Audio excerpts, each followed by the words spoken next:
Tabiatni sevuvchilar, oilaviy sayrni xush ko'radiganlar uchun yangilik. Zamonaviy turistik avtobuslar bilan Chorvoq yo'li endi qulay va xavfsiz va yoqimli.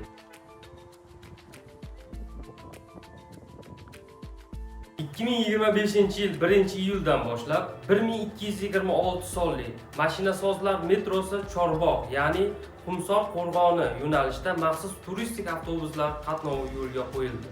Avtobuslar MAN RR3 rusumli, 47 o'rindiqli, konditsioner va qulay safar uchun mo'ljallangan transport vositalari. Har kuni soat 6 dan mashinasozlar metrosi bekatidan boshlanadi. Qatnovlar 1,5 soat bir marta amalga oshiriladi.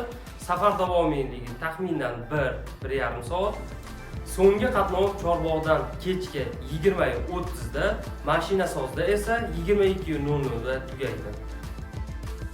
Hammaga qiziq joyi to'lov turi, ya'nida 25 ming so'm. 25 ming so'm o'zi aslida arzonmi yoki qimmatmi? Fikringizni kommentariyada qoldiring.